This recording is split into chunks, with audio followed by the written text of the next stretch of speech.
क्या बात करने जा रहे हैं? देखिए, आप सब जानते हो कि जो आदरणीय मुख्यमंत्री जी के पिछले 5 बजट हैं, उन सभी बजटों के अंदर जबरदस्त राजस्थान के विकास की रूपरेखा है और उन बजट के आधार पर जो राजस्थान में विकास हुआ है उससे पूरे भारत के अंदर चर्चा है। जैसे ओपीएस है, मैं ये कहता हूँ मोदी जी और अमित शाह को भी पूरे भारतवर्ष के अंदर ओपीएस लागू करना पड़ेगा।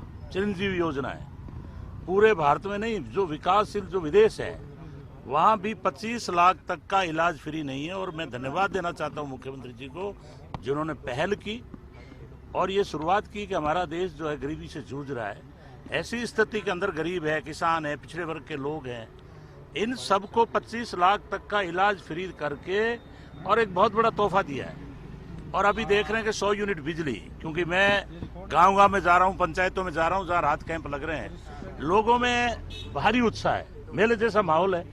100 यूनिट बिजली फ्री जिसमें किसी तरह का फ्यूल चार्ज नहीं है, 200 यूनिट में फ्यूल चार्ज नहीं है और 2000 यूनिट, ये तो नहर की तरह किसान के लिए जीवनदायिनी बन गई कि 2000 यूनिट बिजली फ्री देने का मतलब ये उनका बिजली का बिल उनका शून्य आ रहा है, घर का बिल उनका शून्य आ रहा है, इलाज फ्री हो गया। दुर्घटना में 10 लाख रुपए जो दिए हैं उससे भी एक नई चेतना पैदा हुई, क्योंकि हमारे भारत के अंदर एक्सीडेंट रेट ज्यादा है, जगह जगह एक्सीडेंट होते हैं, कमाने वाला चला जाता है, आए दिन धरने प्रदर्शन होते हैं। पार्टी की यूनिटी बड़ा मसला है, यूनिटी भी तो जरूरी है। देखिए, पार्टी में किसी तरह की फूट नहीं है, ये तो आप जानते हैं कि जहाँ भारतीय जनता पार्टी के 9 मुख्यमंत्री बने हुए हैं, इसलिए वो इस तरह की अफवाहें फैलाते हैं। जहां भी आप देखते हैं कि चुनाव होता है वहाँ ईडी और इनकम टैक्स को पहले भेज देते हैं।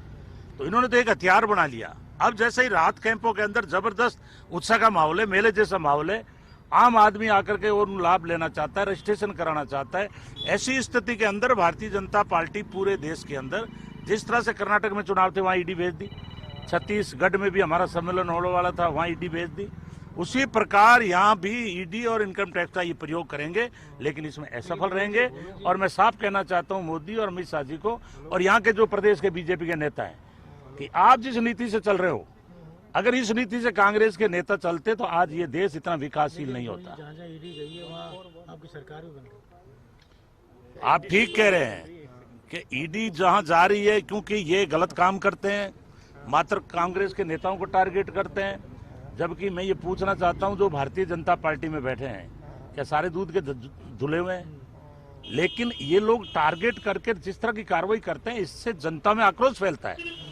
जैसे इन्होंने एक नौटंकी की बजरंगबली के नाम पर कर्नाटक के अंदर, उससे क्या हुआ कि वहां की जनता में आक्रोश फैला। उनके समझ में आ गया कि ये फालतू धर्म की आग लगाकर पूरे देश को जो है अपने सत्ता के रूप में कब्जे में लेना चाहते हैं।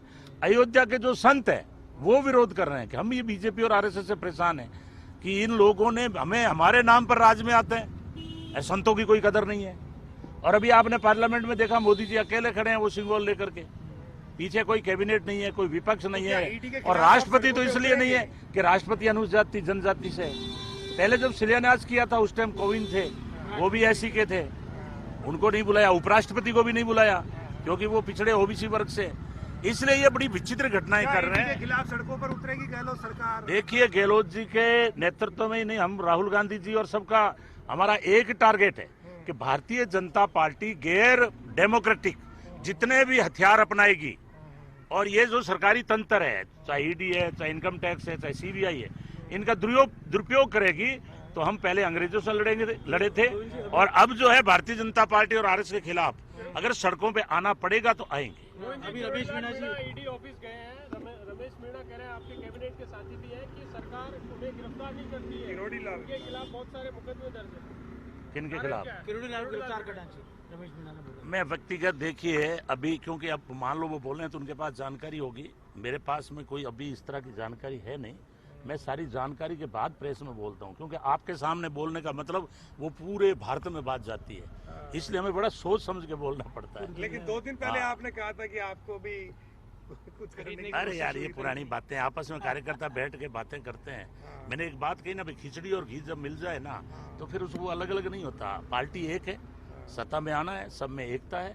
और जो अशोक गहलोत जी की योजना है जन कल्याणकारी, और जो कांग्रेस की नीति है केंद्र के अंदर, जिस कारण ये देश मजबूत हुआ है, हम उन नीतियों को लेकर लड़ना चाहते हैं। और भारतीय जनता पार्टी खाली सांप्रदायिकता का जहर घोल करके और आपस में लड़ा करके और जिस तरह की साजिश करके देश में सत्ता पर काबिज होना चाहती है, उससे अब भारत की जनता जान चुकी है।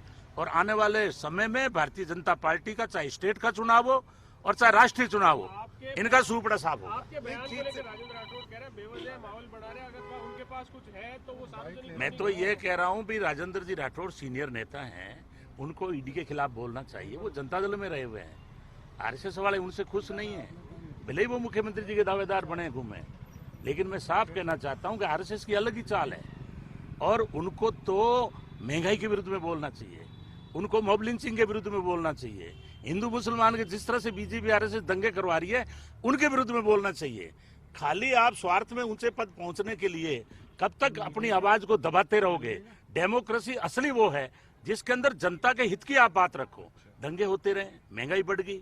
आज राहुल गांधी जैसे मतलब इतने बड़े नेता की आप सदस्यता रद्द कर दो और राजेंद्र राठौड़ ये सब भारतीय जनता पार्टी के नेता चुप है, इनको बोलना चाहिए। खिचड़ी घी मिल गए, लेकिन खिचड़ी और घी में थोड़ा सा चीनी डलती है, थोड़ा मिठास होता है, तो थोड़ा लगता है नमक ज्यादा है कहीं कहीं। चीनी भी मिला देंगे, अभी चीनी जल्दी मिल जाएगी और सब अच्छा होगा और कांग्रेस एक तरफा राज में आएगी। क्योंकि हमने जो जन कल्याणकारी योजनाएं दी है ना, उसका मुकाबला नहीं है।